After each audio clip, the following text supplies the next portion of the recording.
Eh bien salut tout le monde, c'est AZK, bienvenue pour ce nouveau point airdrop. Au programme pour aujourd'hui, on a plusieurs airdrops qui sont tombés, mais rien de très gros. Je veux pas trop vous donner d'espoir dans cette vidéo. On va aller voir les hacks, il y en a quelques-uns, il y a une petite remontada du côté des hacks, les levées de fonds et quelques news un petit peu diverses sur certains protocoles. Mais avant ça, il y a quand même une news qui est assez importante que j'ai pas passé en revue il me semble dans les dernières vidéos. Pourtant c'est quand même tombé depuis une semaine à peu près. C'est l'exchange Bybit qui annonce fermer ses portes dès demain. Donc c'était dès demain le 1er août, donc dès le 2 août pour tous les utilisateurs habitant en France. Me permet, je prends un petit bout de pastèque parce que là c'est l'été, ça fait du bien. Donc si jamais vous êtes français et que vous avez un compte sur Bybit, ça veut dire qu'en gros, c'est la merde, votre compte il va être terminé. Normalement là, vous pouvez plus faire de swap, plus rien faire sur la plateforme à part retirer vos fonds. Donc je vous incite à retirer vos fonds si vous en reste sur Bybit, parce que toutes vos positions seront liquidées à partir du 13 août. Donc ça veut dire que si vous n'avez pas fait de retrait, hop, ciao, au revoir, il n'y a plus rien d'ici le 13 août. Donc voilà, si jamais vous avez des fonds qui restent sur Bybit, pensez à les retirer. J'ai pas envie d'accumuler toutes les mauvaises news dès le début de cette vidéo, donc les hacks, ça attendra un petit peu, on verra ça après. D'abord, on va passer en revue les airdrops qui sont tombés, qu'on peut réclamer. Alors celui-là, je sais pas si c'est un bon airdrop ou pas, je pense que pour ceux qui l'ont bien farmé, c'est peut-être pas si mal. On a Zircuit qui lance son airdrop saison 1, donc qui lance aussi son token, parce que le token n'était pas encore lancé. Bon, le seul souci, c'est que le token est pour l'instant non transférable, c'est un petit peu comme Eigenlayer, c'est-à-dire qu'on peut déjà aller récupérer ces tokens, mais on peut pas encore le vendre, on peut pas encore l'échanger, on peut pas en faire quoi que ce soit. Enfin, je suppose qu'ils vont sûrement faire un petit peu comme Eigenlayer, et qui vont permettre aux gens de staker leur token avant même de pouvoir le vendre ou quoi.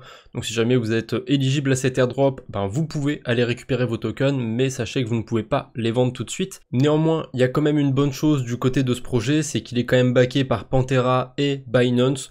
Donc ça veut pas dire que ça va être the airdrop non plus, mais ça sera quand même listé dès le début sur Binance a priori.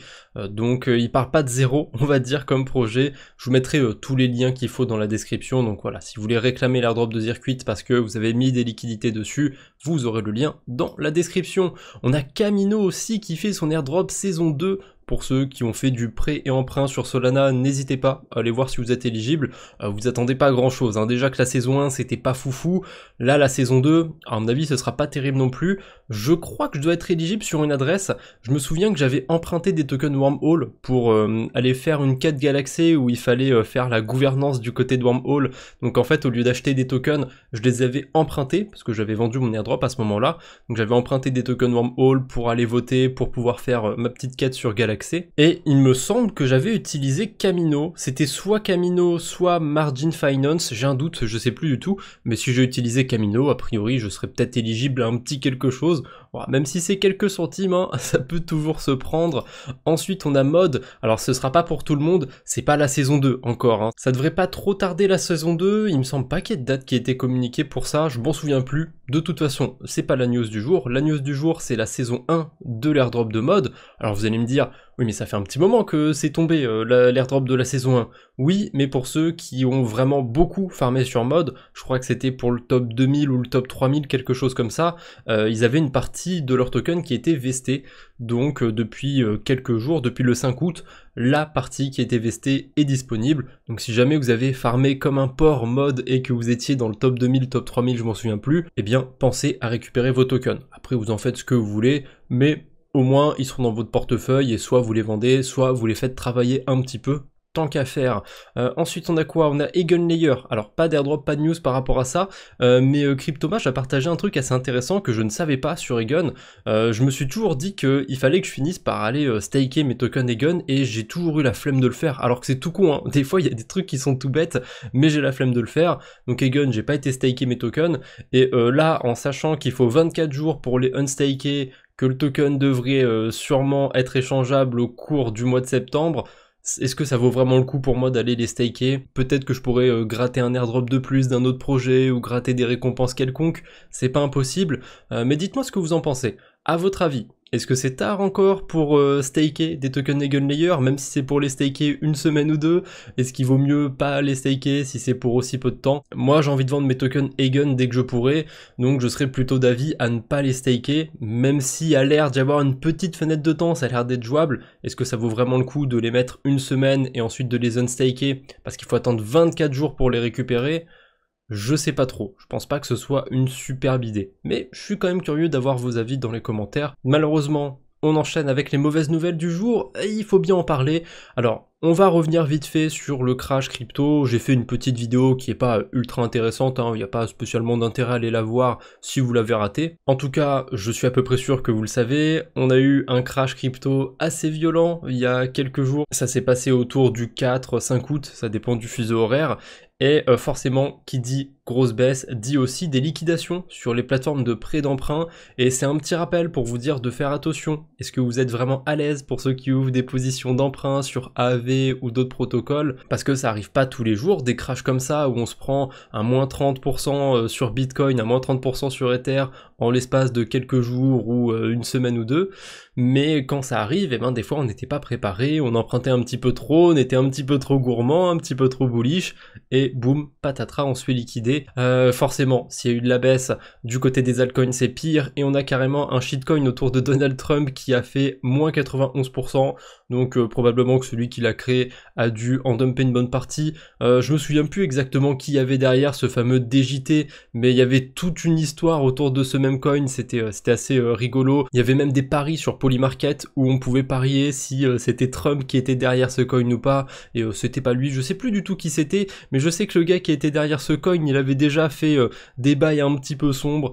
Bref, on va pas en parler 10 000 ans, c'est assez anecdotique, mais c'est pour juste dire que quand il y a des crashs, c'est encore pire du côté des meme coins, des shitcoins, etc. On a d'autres trucs qui se sont passés aussi sur ces derniers jours, il y a eu quelques hacks, ça faisait un petit moment que j'avais pas vu de hacks, il y en avait vraiment eu très peu, là ces 2 derniers mois faciles, et là j'ai l'impression que sur le mois d'août ça commence mal, hein. Alors c'est pas des gros hacks, quand même, je tiens à vous rassurer, c'est pas non plus la folie, mais on a le protocole Convergence Finance qui s'est fait hacker. C'est un hack un petit peu particulier, le hacker a réussi à minter des tokens. Ça, j'en ai vu déjà quelques-uns depuis le début de l'année. Je sais pas si c'était parce qu'il a trouvé une faille dans un smart contract ou parce qu'il y avait un point de centralisation et que, je sais pas moi, le hacker a réussi à rentrer en contact avec quelqu'un de la team et à subtiliser en gros un accès au smart contract et à imprimer des tokens. En tout cas, s'il y a une fonction comme ça sur le token, déjà c'est pas bon signe. Mais bon, je sais pas trop comment ça s'est mis en place, comment ça s'est exécuté ce hack. Les tokens qui ont été mintés, ils sont évalués à 210 000 $, donc c'est pas non plus le hack du siècle comme je vous ai dit, mais quand même ça peut défoncer certains projets, hein, même 200 000 $. Ensuite on a quoi? Nexera, les multicycles de Nexera, donc là ça a l'air d'être vraiment côté centralisé. Je sais pas du tout ce que c'est Nexera, mais ils se sont fait hacker à hauteur de 47 millions de tokens Nexera, donc ils les ont vendus pour à peu près 450 000 USDT. Encore une fois, on n'est pas sur un énorme hack, mais on a failli avoir un hack un peu plus gros que ça du côté de Ronin Network. Donc Ronin, c'est la blockchain d'Axie Infinity en gros, hein, qui est basée sur le gaming. Il n'y a pas que Axie Infinity maintenant il me semble, mais c'est le gros jeu qu'il y a dessus. Et du coup il y a un hacker éthique, un white hat comme on dit, qui a subtilisé à peu près 10 millions de dollars en USDC, en Ethereum, et qui a rendu tous les fonds. Pour la petite rétrospective, Ronin, ils étaient déjà au cœur d'un énorme hack il y a 1 an ou 2, non plutôt 2 ans ou 3, il me semble que c'était autour de 2022 ou 2021, ça remonte beaucoup, mais c'était vraiment un énorme hack du côté de leur bridge, ils s'étaient fait subtiliser 600 millions de dollars ou quelque chose comme ça, c'était vraiment un gros hack, mais heureusement, plus de peur que de mal cette fois-ci, 10 millions qui ont été subtilisés, mais qui ont été rendus au protocole, donc c'est plutôt une bonne nouvelle. Et je suis allé faire un tour du côté de DeFi Lama pour voir les hacks qui étaient répertoriés sur 2024. Alors déjà sur le graphique, on voit quand même que 2024 a l'air plus vénère que 2023. Il y a quelques mois sur 2023 qui étaient pas mal vénères, mais là sur 2024, on a eu quand même quelques hacks qui étaient un petit peu vénères. Donc j'ai tendance à dire que les hacks, ça s'est un petit peu tassé. Quand on regarde la valeur, peut-être pas. Après, je sais que sur 2024, il y a eu beaucoup de hacks d'exchange, et en 2023 il me semble pas qu'il y en ait eu tant que ça. Et ça c'est un truc que je reproche un petit peu aux sites qui listent tous les hacks, c'est que le côté finance centralisée c'est vraiment pas pareil. Ça va jamais être des problèmes dans du code, ça va plus être des problèmes humains, des employés qui se font arnaquer on va dire, et qui corrompent tout bêtement les exchanges pour lesquels ils travaillent, alors que quand on a des hacks du côté de la DeFi, c'est vraiment qu'il y avait une faille qui a été exploitée. Et j'aimerais bien que sur ces classements, on ait la séparation entre finance centralisée et finance décentralisée. C'est pour ça que j'ai l'impression d'avoir un double discours, où d'un côté je dis qu'il n'y a pas tant de hacks que ça, en tout cas moins que les dernières années, et quand même quand on regarde les chiffres, ça n'a pas l'air d'être si vrai que ça si on compare avec 2023. Mais bon, je pense que c'est parce que 2024, il y a eu beaucoup de hacks sur des exchanges centralisés. Et d'ailleurs, en regardant l'historique des hacks sur DeFi Llama, ça m'a fait me rappeler que j'avais pas parlé de ce hack en vidéo, mais on a la blockchain Terra qui s'est refait hacker pour 5 millions de dollars. Alors ça, c'est quand même assez fort, hein. Terra, c'était une des plus grosses arnaques de 2021. Je pense qu'on peut clairement qualifier ça d'arnaque, hein, avec le recul. Et du coup, ils avaient relancé une blockchain Terra 2.0. Bon bah finalement elle était pas au niveau non plus, 5 millions de hacks, je sais pas du tout comment ça s'est passé, j'ai vu des rumeurs comme quoi il y avait des insiders, comme quoi c'était des gens au cœur de la blockchain qui avaient fait ça. Je suis pas du tout sûr que ce soit vrai, mais si c'est vrai par contre c'est assez cocasse, hein, comme quoi ne jamais retourner sur un truc qui s'est fait hacker, surtout un truc comme Terra qui s'est fait hacker à hauteur de... Enfin c'est même pas un hack qui a complètement craché à hauteur de plusieurs milliards de dollars. Allez, après toutes ces mauvaises nouvelles, toute cette négativité, on reprend un petit peu de positivité, et en plus c'est cool, là on va voir les levées de fonds, et ça veut dire que malgré le crash qu'il y a eu récemment, ça n'empêche pas des investisseurs de mettre de l'argent sur la table. Bon, après, si je regarde les levées de fonds du 7 août, du 6 août, donc 1 ou 2 jours après le crash, c'est possible que l'information ait été publiée après le levage d'argent. Ça se dit pas du tout, c'est pas français, mais vous avez compris l'idée. Oh, j'ai pas envie de me fatiguer là pour cette vidéo, franchement. Bref, vous avez compris, Andrena, un protocole sur Solana qui lève 18 millions de dollars. Je me suis pas du tout renseigné, hein, sur ce que c'était le protocole, je voulais juste marquer le coup avec ce projet, comme quoi il y a encore des projets qui lèvent des fonds malgré le crash qu'il y a eu récemment sur le marché crypto. À mon avis, quand même plus de peur que de mal avec le crash qu'on a eu, hein. Je veux pas non plus vous rassurer à 100%, vous dire que mais non, c'est toujours le bull run, mettez plein d'argent sur vos alts préférés, vous allez réussir, c'est super. Non, ça c'est, vous faites ce que vous voulez, votre portefeuille c'est votre problème, c'est pas le mien, mais c'est toujours intéressant de voir qu'il y a des gros investisseurs qui investissent, qui mettent du pognon dans ce domaine, parce que même s'ils se plantent et qu'ils mettent de l'argent sur des projets merdiques, au moins ça veut dire qu'ils trouvent un intérêt pour cette niche, donc il y a peut-être des choses sympathiques à faire encore du côté des cryptos. On a par contre deux projets qui sont très particuliers, qui ont levé des fonds, c'est des projets autour de la météo. J'ai pas beaucoup plus d'informations que ça autour de ces projets. On a Rad Labs qui a levé 2,25 millions de dollars et Daylight qui a levé 9 millions de dollars. Alors c'est un peu plus que la météo, il y a écrit Depin Project Focused on Energy Distribution, donc ce serait plus de la distribution d'énergie, et en plus il nous cale le petit mot-clé Depin. Ah, les gens ils aiment bien voir des petits mots-clés, hein. IA, Real World Asset, Depin, ça donne envie, hein, c'est sexy quand c'est dit comme ça, mais concrètement, je n'ai aucune idée de comment on peut amener un aspect crypto, blockchain, DeFi, NFT, Web3 sur des projets de météo ou des projets de distribution d'énergie. Parce que bon, si c'est pour coller des tokens sur n'importe quel type de projet, bon, ça se fait déjà. Donc je sais pas si ça aura un grand intérêt de mettre ces projets sur le Web3. Je demande quand même à voir. Je suis toujours curieux quand je vois des nouveautés comme ça. Et c'est vrai que franchement, je devrais faire une compile de ce que j'ai vu sur 2024. Mais entre les jeux d'échecs, qu'est-ce qu'il y avait d'autre, le OnlyFans sur Solana, vraiment sur 2024, j'en ai vu des levées de fonds. Il y a vraiment eu de sacrés projets. Bon, mine de rien, j'ai pas vu grand chose d'autre d'intéressant ces derniers jours, donc on va s'arrêter là. On va passer aux petites news autour des points. Alors là, c'est pas la news directement, mais Rabi, ils ont publié sur Twitter le fait qu'ils avaient mis à jour un petit peu leur version mobile, et je me suis dit, c'était chiant, avant leur version mobile, on était obligé d'importer un autre portefeuille sur Rabi. En fait, ça servait de passerelle où on pouvait utiliser Trust Wallet, Metamask ou autre, avec l'interface de Rabbi, on pouvait pas créer un portefeuille directement dessus. Et ça, c'est une bonne chose. Maintenant, c'est faisable. On peut créer une seed phrase, en importer une directement sur Rabbi. C'est beaucoup plus pratique, je trouve. Et ces petits malins, ils en ont profité pour faire quoi? Pour ajouter un petit onglet points qui a pas l'air d'être encore existant. Enfin, il y a la mention, mais on peut pas encore y accéder. Donc ça a pas encore l'air d'être lancé. Ah, le système à points déjà qui a été lancé il y a des mois et des mois sur Rabbi, sur l'extension sur navigateur. A priori, ils ont pas l'air d'avoir fini avec leurs points. Je pense pas que le token Rabbi va arriver de sitôt, puisque ils lancent seulement leurs points sur la version mobile.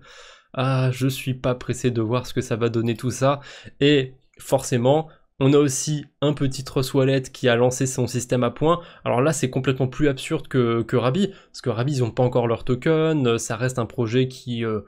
Bon, il est plus si récent que ça, mais quand même, il est relativement récent. Trust Wallet, il date de 2020, si je dis pas de bêtises. Alors je dis pas que c'est un mauvais wallet, hein, la preuve, hein, pour faire le screenshot, c'est que j'étais bien sur Trust Wallet, je l'utilise un petit peu de temps en temps, mais des points sur Trust Wallet, je vois pas du tout l'intérêt. Leur token a été lancé il y a des années, ils en ont peut-être encore à distribuer, mais bon, comme dit Hit9 en dessous, il restait trop de tokens en circulation, enfin pas encore en circulation plutôt.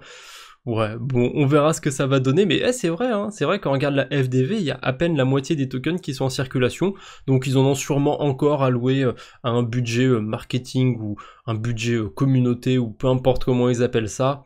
Bon, on verra, hein, il y a peut-être des trucs sympas à faire du côté de Trust Wallet, je pense pas creuser plus que ça, mais si jamais il y en a qui vont voir un petit peu ce qui se passe du côté de Trust Wallet, n'hésitez pas à partager ce que vous avez dans les commentaires.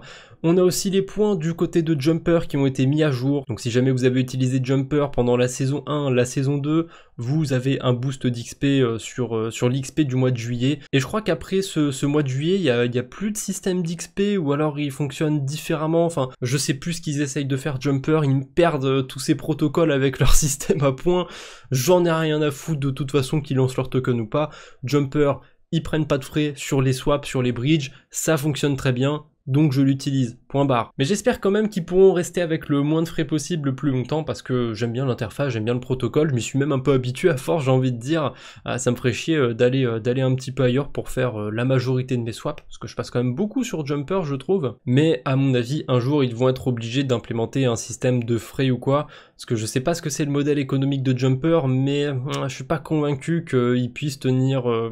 comme ça très longtemps. Allez, pour finir cette vidéo, la dernière news autour de Soleiller, on a Binance qui a investi sur Soleiller.